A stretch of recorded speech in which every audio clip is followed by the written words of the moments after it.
Hi hello welcome back to Amulyamu YouTube channel. ಈ ವಿಡಿಯೋದಲ್ಲಿ ನಾವು ಚಪ್ರದ ಅವರೆಕಾಯ್ದು ಪಲ್ಯ ಹೇಗೆ ಮಾಡೋದು ಅಂತ ನೋಡೋಣ. ತುಂಬಾನೇ ಸಿಂಪಲ್, ತುಂಬಾನೇ ಈಸಿ ಕೂಡ. ಅದು ಅಲ್ಲದೆ ತುಂಬಾ ಬೇಗ ಆಗುವಂತ ರೆಸಿಪಿ ಇದು. ಮೊದಲಿಗೆ ನನ್ನ ಚಾನಲ್ ನೋಡ್ತಿರೋರಲ್ಲಿ ಯಾರು ನನ್ನ ಚಾನಲ್ ಸಬ್ಸ್ಕ್ರೈಬ್ ಮಾಡಿಲ್ಲ ದಯವಿಟ್ಟು ಸಬ್ಸ್ಕ್ರೈಬ್ ಮಾಡಿ ಅಂತ ಹೇಳ್ತಾ ಬನ್ನಿ ಈಗ ಚಪ್ರದ ಅವರೆಕಾಯ್ದು ಪಲ್ಯ ಹೇಗೆ ಮಾಡೋದು ಅಂತ ನೋಡೋಣ. ಮೊದಲಿಗೆ 2 ಟೇಬಲ್ ಸ್ಪೂನ್ ಆಯಿಲ್ ಹಾಕೊಳ್ಳಿ. ಆಯಿಲ್ ಕಾದ ನಂತರ ಸ್ವಲ್ಪ ಸಾಸಿವೆನ ಸೇರಿಸಿ ಇದಕ್ಕೆ. ಈಗ ಸಾಸಿವೆ ಎಲ್ಲ ನೀಟಾಗಿ ಫ್ರೈ ಆಯಿತು. ಅದಕ್ಕೆ ಒಂದೇ ಒಂದು ಒಣಗಿದ ಮೆಣಸಿನ್ಕಾಯಿನ ಸೇರಿಸಿ. ಇಲ್ಲಿ ನೀವು ಹಸಿ ಮೆಣಸಿನ್ಕಾಯಿ ಕೂಡ ಸೇರಿಸ್ಕೊಬೋದು. ನಾನಿಲ್ಲಿ ಹಸಿರು ತರಕಾರಿ ಆಗಿರೋದ್ರಿಂದ ಹಸಿ ಮೆಣಸಿನ್ಕಾಯಿ ಸಿಕ್ಕರೆ ಒಬ್ಬೊಬ್ಬರು ಸ್ಪೈಸಿ ತಿನ್ನಲ್ಲ, ಅದರಿಂದ ಒಣಮೆಣಸಿನ್ಕಾಯಿನ ಸೇರಿಸ್ತಾ ಇದ್ದೀನಿ.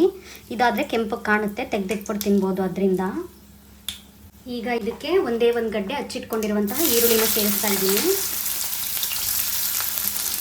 ಹಾಗೆ ಇದ್ರ ಜೊತೆಗೇ ಕರಿ ಲೀಫ್ ಕೂಡ ಸೇರಿಸ್ತಾ ಇದ್ದೀನಿ. ಈಗ ಇದಕ್ಕೆ ಸ್ವಲ್ಪ ಚಿಟಿಕೆ ಅರಿಶಿನ ಪುಡಿನ ಸೇರಿಸ್ತಿದ್ದೀನಿ. ಇದಾಗಿದ ನಂತರ 1/4 ಟೇಬಲ್ ಸ್ಪೂನ್ ಗರಂ ಮಸಾಲಾನ ಸೇರಿಸ್ತಾ ಇದ್ದೀನಿ.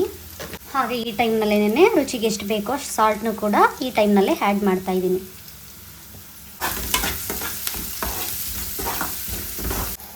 ನೋಡಿ, ಈರುಳ್ಳಿನೂ ಕೂಡ ನೀಟಾಗಿ ಫ್ರೈ ಆಯಿತು.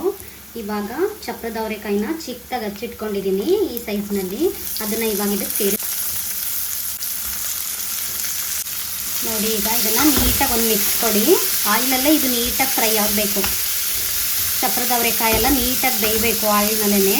ಆ ಥರ ನೀಟಾಗಿ ಫ್ರೈ ಮಾಡ್ಕೊಳ್ಳಿ. ಹಾಗೆ ಇದು ಫ್ರೈ ಆಗ್ತಾ ಇರಲಿ. ಇವಾಗ ಮಸಾಲೆನ ರೆಡಿ ಮಾಡ್ಕೊಬಿಡೋಣ ಇದಕ್ಕೆ ಸೇರ್ಸೋಕ್ಕೆ. ಹಾಗೆ ಇದಕ್ಕೆ ನೋಡಿ 1 ಟೇಬಲ್ ಸ್ಪೂನ್ ಕಡಲೆ ಬೀಜನ ತೊಗೊಂಡಿದ್ದೀನಿ ನಾನು. ಈಗ ನೋಡಿ ಪೀನಟ್ಟು ಕೂಡ ಬಿಸಿ ಆಯಿತು. ಈಗ ಇದಕ್ಕೆ ಚಿಕ್ಕದಾಗಿರುವಂತಹ 3 ಒಣಮೆಣಸಿನ್ಕಾಯಿನ ತೊಗೊಂಡಿದ್ದೀನಿ.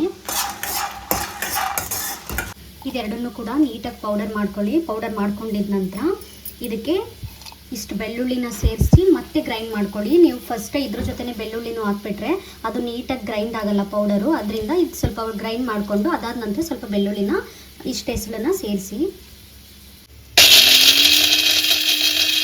ನೋಡಿ, ಈ ಥರ ನೀಟಾಗಿ ಸಣ್ಣದಾಗಿ ಗ್ರೈಂಡ್ ಆಗಿದೆ. ಇವಾಗ ಇದಕ್ಕೆ ಬೆಳ್ಳುಳ್ಳಿನ ಸೇರಿಸಿ ಕ್ಲೋಸ್ ಮಾಡಿ ಮತ್ತೆ ಒಂದು ಸಾರಿ ರುಬ್ಕೊಳ್ಳಿ. ಈಗ ನೋಡಿ ನೀಟಾಗಿ ಫ್ರೈ ಆಗಿದೆ ಚಪ್ರದ ಅವರೆಕಾಯಿ ಎಲ್ಲ. ಈಗ ಇದಕ್ಕೆ ನಾವು ಮಾಡ್ಕೊಂಡಿದ್ದಂತಹ ಪೌಡರ್ನ ಈ ಟೈಮ್ನಲ್ಲಿ ಸೇರಿಸೋಣ. ಈ ಥರ ಬಿಡಿ ಬಿಡಿ ಬಿಡಿ ಮಾಡಿ ಸೇರಿಸಿ. ತುಂಬಾ ಟೇಸ್ಟಿ ಆಗಿರುತ್ತೆ. ಈ ರೆಸಿಪಿನ ನಾನು ನಮ್ಮ ಅತ್ತೆಯಿಂದ ಕಲಿತಿದ್ದು. ತುಂಬಾ ಚೆನ್ನಾಗಿರುತ್ತೆ. ಬೇರೆಯವರು ಕಾಳು ಬೇರೆ ಬೇರೆ ಥರದ ಐಟಮ್ಸ್ ಎಲ್ಲ ಹಾಕಿ ಪಲ್ಯ ಮಾಡ್ತಾರೆ. ನನಗೇನೋ ಅಷ್ಟು ಇಷ್ಟ ಆಗಲಿಲ್ಲ. ಇದು ತುಂಬ ಇಷ್ಟ ಆಯಿತು. ಅದರಿಂದ ಇದು ವೀಡಿಯೋ ಮಾಡೋಣ ಅಂತ ಅಂದ್ಬಿಟ್ಟು ಮಾಡಿ ತೋರಿಸ್ತಿದ್ದೀನಿ. ನೋಡಿ, ಈ ಥರ ನೀಟಾಗಿ ಒಂದು ಮಿಕ್ಸ್ ಕೊಡಿ. ಅಷ್ಟೇ, ರೆಡಿ ಆಯಿತು. ಇದು ಸ್ವಲ್ಪ ಮಸಾಲೆ ಜೊತೆ 1-2 ನಿಮಿಷ ನೀಟಾಗಿ ಪಂಗ್ಲಿ. ಅದಾಗಿದ ನಂತರ ಟೇಸ್ಟಿಯಾದಂತಹ ಚಪ್ರದ ಅವರೆಕಾಯಿ ಪಲ್ಯ ತಿನ್ಲಿಕ್ಕೆ ರೆಡಿ ಆಯಿತು. ನೋಡಿ ಎಷ್ಟು ಡಿಫ್ರೆಂಟಾಗಿ ಬಂದಿದೆ ಅಂತ ಅಂದ್ಬಿಟ್ಟು. ಟೇಸ್ಟು ಕೂಡ ಅಷ್ಟೇ ಚೆನ್ನಾಗಿರುತ್ತೆ.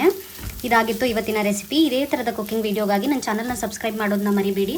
ಹಾಗೆ ಈ ವಿಡಿಯೋ ಇಷ್ಟ ಆಗಿದ್ದಲ್ಲಿ ಲೈಕ್ ಮಾಡಿ, ಶೇರ್ ಮಾಡಿ, ಕಮೆಂಟ್ ಮಾಡಿ ಅಂತ ಹೇಳ್ತಾ ಮುಂದಿನ ವಿಡಿಯೋದಲ್ಲಿ ಮತ್ತೊಂದು ರೆಸಿಪಿಯೊಂದಿಗೆ ಸಿಗ್ತೀನಿ. Thank you for watching. Bye.